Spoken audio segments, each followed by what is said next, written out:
reçoit notre pote, le jeune DJ valaisan James House, alias Jean Sautier. Bonjour. Salut. Ça va et toi, tu vas bien? Très bien, très bien. Content d'être là? Très bien, ouais, toujours. Donc Jean, t'es actuellement en pleine ascension en fait au niveau de ton travail de DJ. Ça fait hyper plaisir que tu sois là, que tu viennes nous voir, nous raconter un petit peu tout ce qui s'est passé. Il y a eu pas mal de chamboulements ces temps-ci. Des bons trucs, ouais, des bonnes choses. Donc on a pu le suivre sur les réseaux sociaux et dans les médias locaux. Tu as récemment signé un morceau du nom de Vision, ça se dit comme ça? Vision en français, Visions? ouais, Visions plutôt en anglais, ouais. C'est un featuring ou C'est une collaboration, ouais, avec des artistes secrets de Suisse. Mais c'est si tu veux, c'est des gars qui sont déjà connus sous un autre pseudo, mais qui ont, on appelle en fait un side project, si tu veux, c'est un projet où tu fais un autre style de musique, mais un peu plus, c'est discret en fait, si tu veux. Comme par exemple, vous parliez avant de Martin Garrix, il a plusieurs projets, dont Martin Garrix, mais il a aussi un projet qui s'appelle par exemple GRX. Et là, il fait un autre style de musique. Il a aussi un autre projet avec un rappeur. Et voilà, et eux, c'est exactement la même chose. Et du coup, voilà, il s'appelle Vaida. Mais okay. je ne dirais pas, on doit pas dire qui c'est. Tu dois pas dire qui c'est. Exactement. Okay. Ouais. Ok, et puis du coup, ce morceau, tu l'as signé avec le label mondialement connu Armada. Donc, si tu peux nous raconter un petit peu comment ça s'est passé, la prise de contact et justement la signature de ce morceau. Donc, en fait, si tu veux, donc moi, j'ai créé le morceau avec Vaida. Et en fait, si tu veux, j'ai une agence de communication qui a des contacts très pointus avec des gros labels et qui m'a permis en fait de faire arriver ma musique à leurs oreilles. Et eux ont beaucoup aimé et ont décidé de la signer en fait quelques temps après l'avoir entendu, l'avoir reçu, quoi. Ok. Ouais. C'est plutôt une bonne nouvelle, je pense. C'est hyper cool. C'est le label d'Armin van Buuren, qui est quand même une légende un peu de la musique électronique, de la trance surtout, mais qui s'est gentiment reconverti un peu, enfin plutôt son label s'est reconverti plutôt vers la house music, quoi. Je pense que ça a quand même dit de faire quelque chose, cool, de recevoir cette nouvelle-là. Ouais, non, c'est trop bien. Bah, en fait, si tu veux, c'est un peu le deuxième plus gros label de musique house au monde, en fait. Donc c'est quand même un très très gros truc, quoi. Tu vois, c'est au moins c'est une très très belle étape de franchie, quoi. Alors il y a quelqu'un qui sur Periscope là qui nous demande, qui te pose une question. Qui c'est ton modèle? Mon modèle. Est-ce que tu as un modèle? Pas forcément de modèle. Il y a des artistes qui m'inspirent, des artistes que j'aime beaucoup. Ça sera pas forcément des artistes des plus mainstream comme Guetta ou comme Garrix. Mais en fait, avant, tu parlais justement de cette collaboration entre Guetta et Garrix. Il y avait un troisième gars avec eux, en fait, dans la collaboration Like I Do, que je pense qui est dans votre programmation. Il y a Brooks. Et en fait, c'est un artiste de Future House qui est exactement le style, parce que le style que je crée, que je crée, je produis et je mixe, s'appelle la Future House, en fait.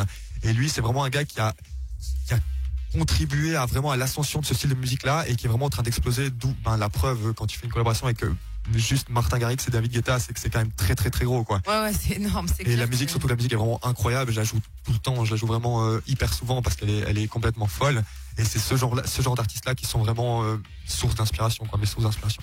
Quand même préciser que ton morceau, donc Visions, je dis juste, il tourne sur Vibration. Hein. C'est hyper cool, je remercie Vibration. Et on a encore une question pour toi sur Perry. On demande quelle école de DJ est-ce que tu as fait pour apprendre? Alors en fait, si tu veux, quand t'es DJ, tu peux passer par des écoles. Moi, j'ai fait en fait, si tu veux, des cours de mix plutôt, avec un copain à moi qui a une école à Lausanne qui s'appelle donc mon pote s'appelle Jérém et son école c'est la Swiss DJ School, qui est une école quand même pas mal réputée pour les DJ.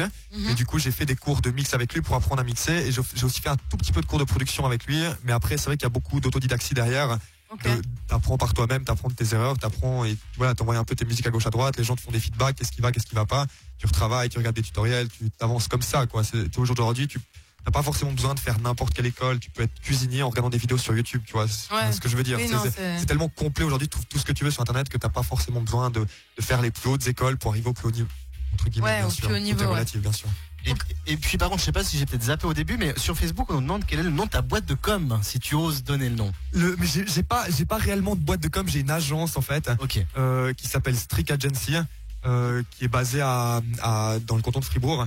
Et c'est justement eux qui s'occupent de la distribution de ma musique. Ok, donc faut prendre contact directement avec eux si voilà. En fait, si tu veux, c'est une petite agence, mais qui fait vraiment un travail d'excellente qualité, t'sais. Après, si tu veux, pour rentrer dans une agence comme ça, tu peux pas, comment dire, tu peux pas leur envoyer simplement une musique que t'as fait en 5 minutes et puis ils vont kiffer, ils vont la distribuer n'importe où, tu vois. Ok. Il faut que, parce qu'eux ont quand même des standards de qualité à respecter, et étant donné qu'ils envoient leur musique à des gros labels, Oui. ils peuvent pas se permettre de leur envoyer une musique qui est pas finie ou qui est pas masterisée ou qui est pas bien mixée ou comme ça, tu vois. Ok, d'accord. Donc, mais c'est vraiment une très très très bonne agence pour un DJ comme moi, quoi. Ok. DJ producteur. Je voulais quand même préciser que tu es très jeune. On disait tout à l'heure hors antenne, presque 22 ans. Ouais. Donc c'est quand même très jeune pour signer un Ouais, morceau c'est cool. Ouais. Et justement, je voulais préciser que ton morceau a été joué par plusieurs gros DJ mondialement connus. Ouais, Est-ce que ouais. tu as quelques exemples à nous citer? Et puis, est-ce que tu peux nous dire un petit peu ce que tu as ressenti quand tu as appris ça, en fait? Ouais, bon, c'est vrai qu'il y a eu des supports assez incroyables, dont Martin Garrix, qui est quand même le DJ numéro 1, en fait, si tu veux, en EDM, en musique électronique mainstream. Et c'est vrai que c'était quand même assez fou de se dire que ce gars, bon, qui a mon âge finalement, tu vois, mais qui est vraiment maintenant considéré comme le meilleur DJ du monde, Ok. joue ma musique, c'est assez violent, quoi. Et après ça, il y a eu Don Diablo qui est quand même le maître de la Future House que je vous expliquais avant. C'est aussi un très très gros DJ, top 11 sauf erreur mondiale. Donc tu vois, c'est une tête d'affiche des plus grands festivals du monde, quoi. Qui joue ta track, ça fait quand même hyper plaisir. Après, à côté de ça, T'es super fier quand ouais, t'apprends tu ça. kiffes trop, quoi. Quand moi j'ai reçu le message de mon agence qui m'a dit putain, il y a Garrix qui a joué ta track, mec, j'ai dit c'est incroyable, quoi. Ouais. C'est incroyable. Tu réalises pas trop, tu sais. T'as pas eu de contact direct? Non, absolument pas. Non, bien sûr, c'est tout mon agence qui gère, quoi. Ça, je pense que c'est le prochain step, ça serait vraiment énorme. Ça serait cool d'avoir ce genre de contact avec eux, ouais, à fond. Mais bon, sinon après, il y a eu Garrix et Don Diablo, puis il y a aussi Nicky Romero qui est une légende, c'est un DJ vraiment qui est là depuis un moment, et puis qui est vraiment au top, quoi. Enfin, peut-être que maintenant, vu qu'il vieillit un petit peu, il est peut-être un petit peu dans la pente gentiment descendante, mais c'est quand même un top DJ de ouf encore, tu sais. Ok. Et puis aussi, le dernier gros, c'est Oliver Elden. C'est un gars aussi qui a contribué un peu à la création de ce style Future House. C'est vraiment aussi des gars qui font les main stage de Tomorrowland aux meilleures heures, quoi. C'est vraiment, le top de la musique, vraiment, tu sais. C'était hyper cool, j'étais hyper content, ouais. C'est quand même la classe, ouais. Puis justement, pour ce morceau, t'as tourné un clip, c'était au château de Sion, c'est juste? Ouais, j'ai tourné en partie au château, grave, ouais. Et le but, c'était un peu de promouvoir, justement, vu que cette chanson, elle cartonne sur toutes les plateformes de téléchargement. Fallait la promouvoir encore plus, quoi. Promouvoir le Valais aussi. Exactement, j'ai promu aussi un petit peu d'où je viens, bien sûr. Et voilà, c'est vrai que dans le clip, il y avait des images, il y avait pas mal, en fait, il y avait des images au château, il y avait des images à Sion, à une soirée à Sion, et il y avait aussi au Globule. Un club où je vais régulièrement là-bas et régulièrement mixé. Ouais, c'est cool. Puis le clip et le rendu étaient vraiment sympa. Mes potes qui font de la vidéo, Penta Media, c'est vraiment une super. C'est des jeunes comme moi. T'as pas mal de vues sur la vidéo YouTube ou... Sur YouTube, je t'avoue que je suis pas trop sur YouTube parce que c'est un réseau social où j'ai un petit peu de peine à se développer. Tu sais. Quand t'es DJ, tu dois développer. Enfin, comment on peut dire, on va pas dire personnage public parce que c'est un peu prétentieux, tu sais. Mais quand t'as envie de te développer ta musique, tu vois, t'as SoundCloud, t'as YouTube, t'as Beatport, t'as Deezer, t'as Apple Music, t'as iTunes, tu vois, t'as tellement de plateformes, tu sais. Et suivre sur toutes, c'est très très difficile. Ouais, non. Je me rends bien compte, mais par exemple sur Spotify, SoundCloud. Voilà, sur Spotify, exactement. T'as combien de vues à peu près je sais pas combien tu peux chiffrer au total, tu sais, c'est difficile à dire, mais je sais pas, peut-être une 50aine de milliers sur les réseaux sociaux. C'est pas mal. Sur les différentes plateformes. Et puis ensuite, voilà, après, tu peux compter un peu les autres DJ qui vont les jouer en club, qui l'ont acheté, qui vont les jouer en club. Les gros DJ, les gars qui ont écouté ces podcasts de gros DJ, tout ça, qui vont les relayer, tout ça, c'est aussi, ça augmente, c'est très difficile à chiffrer, tu vois. Ouais, ça augmente considérablement ta visibilité de ouf, quoi. C'est super cool, en tout cas, c'est un super tremplin pour toi. Très content, ouais. Et puis, est-ce que t'as d'autres morceaux prévus? T'aurais des petites exclus pour nous ce soir? Non, là, c'est vrai que ces temps, j'ai passé pas mal de temps au studio et j'ai là, je dirais, j'ai à peu près 8-10 musiques qui sont prêtes, terminées, mixées, masterisées, donc qui sont prêtes à être signées, en fait. J'ai deux musiques signées qui arrivent entre fin avril et l'autre, je sais pas encore de date de sortie, hein. Elle est signée, tu vois. Des fois, tu signes des musiques 6-7 mois à l'avance et la musique ne sort pas avant très très longtemps. Okay. Donc il y a une musique là que j'ai signée en novembre, qui est toujours pas dehors, tu vois, j'attends encore la date de sortie. Okay. Ça prend un peu de temps, tu vois, des fois, mais après c'est bien parce que le label ils font en sorte de faire comme il faut les choses pour que quand il la sorte, ça fasse du bruit, ça c'est cool, tu sais. Et t'as des petites exclus à nous faire écouter? Ouais, je pourrais. Tu préfères à la fin? Tu préfères qu'on garde ça pour la fin? Comme tu veux. Écoute, pour moi c'est égal. Hein. Quand tu veux. Non, moi avec plaisir, je vous fais volontiers. Là, j'ai terminé, mais c'est cool parce que je sais pas de quelle année ont les auditeurs de de vibrations, mais j'ai fait un remix de Ozone Dragostadin Tate. C'est vraiment le hit. Si t'as entre 18 et 30 ans, t'as entendu de toute façon cette track. Bah, nous, c'était un peu toute, moi, perso, je devais avoir 13-14 ans, donc, tu vois, moi, j'en avais peut-être juste 10 ou 11, tu vois. Oui, on sait, je pourrais être ta mère, tu m'as écoute, ça peut, ouais. Et puis, du coup, je me suis dit, pourquoi pas, en fait, s'attaquer à un morceau comme ça, tu sais. Et essayer de réveiller un petit peu la nostalgie des gens. Et tu vois, quand t'es en live, t'es dans tes morceaux un peu du moment, et puis d'un coup tu balances ça, les gens, ils kiffent. Ils restent cons et ils kiffent en fait. Quand t'as réussi à les captiver, là c'est vraiment que t'as réussi ton truc. T'sais. Et je me suis dit, en créant une musique comme ça, en faisant un remix de cette musique là, ça peut vraiment les captiver. T'sais. Bah vas-y, écoute, balance. Hein. Si tout est prêt, on va meubler un peu le silence. Voilà. Une petite musique d'ambiance, s'il te plaît, Jay. Musique. Chanson plutôt. Bon, je pense que j'ai juste à player la. Quand tu veux. Ouais.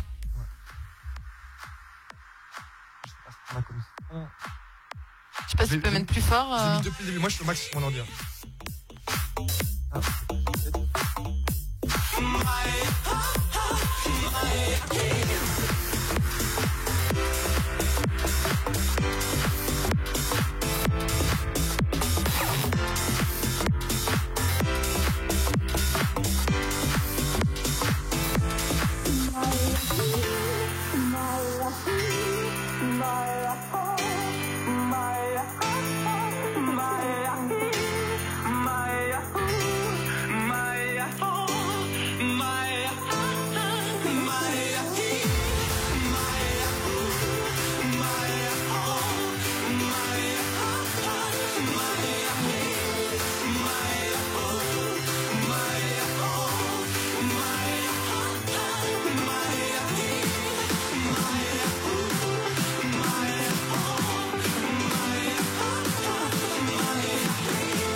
C'est vraiment pas mal. Pour la petite exclue, ouais. Ouais, j'aime beaucoup ça. C'est vrai que ça, je pense, ça envoie du lourd en soirée. En fait, j'ai encore jamais essayé en club, et puis je vais essayer ce dimanche, en fait. Donc, j'ai vraiment hâte de voir un peu comment les gens réagissent, quoi. Donc, moi, j'avais aussi une petite question, justement, parce que la dernière fois que tu es venu nous voir, c'était justement avec les organisateurs du Highway Festival. Exact. Auquel je me suis rendu, moi, je devais aller toi, non? Je devais aller le vendredi, finalement je suis allée le jeudi, je suis tellement rentrée tard que le vendredi j'étais à HS. Bah du coup je t'ai vu en compagnie de Michael Youn, hein. Ouais, clairement, ouais, salut Jean, ok, je vois que t'es occupé. Non, j'étais pas mal occupé à ce moment-là. C'était vraiment du lourd. Justement, je voulais juste savoir si tu pouvais nous donner un petit mot, un petit retour sur cette édition qui a... Le festival s'est vraiment super bien passé. Il y a eu, je vais pas dire de bêtises, mais plus de 15 000 personnes sur les 3 soirs. Wow. Il y a eu environ 6 000 le jeudi, 4 000 le vendredi et 8 000 le samedi. Donc c'est vrai que ça fait pour la Suisse, c'est quand même un très très gros truc, quoi. Et du coup, c'est vrai que les retours ont été vraiment positifs, et les gens qui sont venus ont vraiment adoré, quoi. Ouais, moi je me suis éclaté le jeudi, c'était Remember, c'était waouh. Ouais, que des musiques que tu connais. Et puis justement entre les artistes, t'avais des vieux sons, tout d'un coup ils balancent Camaro, mais les gens ils pètent un câble. Ils kiffent. Non mais c'est bien, le DJ qui faisait les entre-deux là aussi, c'est vraiment un super bon DJ qui est hyper adapté pour ces soirées comme ça, années 80, années 90 et tout. C'est vraiment super, vraiment un super festival. J'ai très peu profité, beaucoup travaillé. Très peu dormi aussi, mais c'était vraiment une putain d'expérience. Puis ils remettent ça quand, tu sais? Alors, en fait, si tu veux, la première édition de ce festival, c'était en 2010. Ça, c'est la deuxième édition seulement. Ouais. Et c'est pas un festival qui est prévu être chaque année, en fait, si tu veux. Donc on sait pas trop. Non, on sait pas trop. Là, c'était pour les 20 ans de Globule. Parce que donc les organisateurs du festival, c'était les patrons de la discothèque Globule et l'entreprise où il y avait le festival. Et Donc peut-être dans 5 ans, pour les 25 ans, on exactement, verra. peut-être, exactement. Et justement, ça tombe bien que tu parles du Globule parce que tu travailles toujours avec eux en collaboration. Non, alors en fait, si tu veux, moi je travaillais à 100% avec eux pour le festival en fait. Donc je travaillais 1 mois et demi avant le festival et 1 mois et demi après le festival. Ok. Et maintenant, je mixe toujours pour eux, mais je travaille plus à 100% pour eux. Tu fais encore des organisations de soirées, des déplacements depuis le Valais ou Exactement, je fais toujours ça, toujours mes petits bus là. J'ai plein de potes qui me taquinent avec ces bus, mais c'est cool, tu vois, les gens ils kiffent bien. C'est vrai, ouais. Ouais. Tu sais pas quoi faire samedi soir. Mais je reçois souvent cool, tes messages. ouais, mais c'est cool, tu vois, parce que le truc c'est que les gens ils peuvent s'amuser sans se prendre la tête. C'est vraiment, il y a pas besoin de se dire qui c'est qui conduit, qui c'est qui boit pas, qui sait combien ça va nous coûter ça, combien ça va coûter ça. T'sais. Là vraiment, tu viens à Sion, on t'amène au club, on te ramène à Sion, tu fais de la fête et tu te prends vraiment pas du tout la tête. Et c'est vraiment ça que j'essaye de faire comprendre aux gens, aux clubbers valaisans, quoi. Justement, est-ce que t'as pas une soirée qui est prévue dimanche, là, Justement, c'est ça? c'est celle que je parlais avant. Justement, ce dimanche, là, il y a une super grosse soirée au Globule. Pas que je dise à Globule parce que les fribourgeois disent à Globule. Et ça s'appelle les Swiss Star Games. Si tu veux, c'est 20 DJ. Donc, dans une soirée, 20 DJ, c'est énorme. Répartis sur 3 salles. T'as donc EDM House au main floor. T'as du hip-hop et de la trap au privilège. Il y a une salle d'à peu près 300 personnes.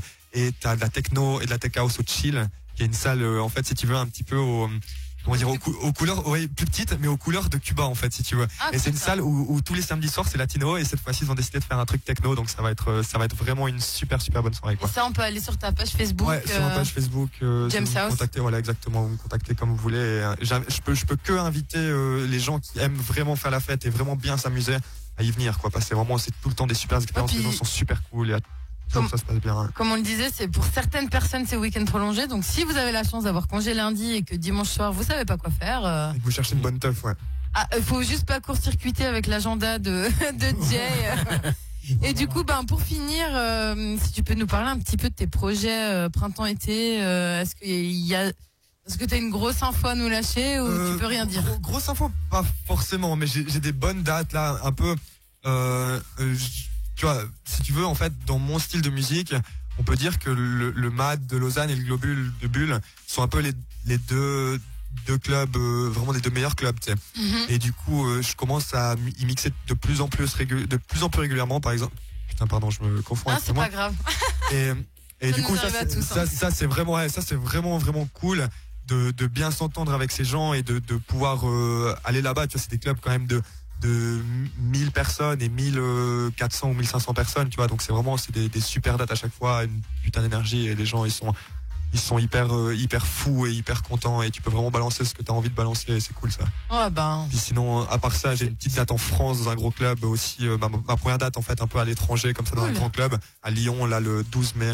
C'est super. Ouais, c'est aussi ça va être une bonne soirée, je pense. T'as plein de portes qui sont en train de s'ouvrir à cool, toi. Ouais, petit à petit, c'est bien. Faut pas brûler les étapes, mais vraiment, j'essaie de monter les échelons un peu petit à petit. C'est des Martin Garrix qui ont signé Animal, s'il y en a eu un, tu vois, il n'y en aura pas à outrance. Vraiment, j'essaie de monter tranquille et puis faire les choses bien. C'est tout à ton honneur, en tout cas, d'aller étape par étape. Et nous, sur Vibration, on te soutient, puis on est toujours heureux de t'accueillir. Encore merci à Vibration de jouer mes musiques, ça fait plaisir. Axel, si tu nous entends. Nous, on est contents aussi. Après, c'est le programmateur musical qui le décide. Donc, c'est vraiment cool, mais c'est marrant. J'ai souvent des potes qui m'envoient des petits Snapchats ou des petits trucs, des petits messages comme ça. Ouais, il y a ta musique sur Vibration, ils m'envoient une photo et tout. C'est cool. Ça fait plaisir, en tout cas. De ouf. Écoute, je te propose de rester avec nous pour un petit bout de l'émission. Après, je sais pas si t'as le temps de rester jusqu'à la fin. Bon, j'ai le temps. J'ai accordé ma soirée à Vibration. C'est gentil alors. Moi, j'ai un petit truc pour lui alors. Oui.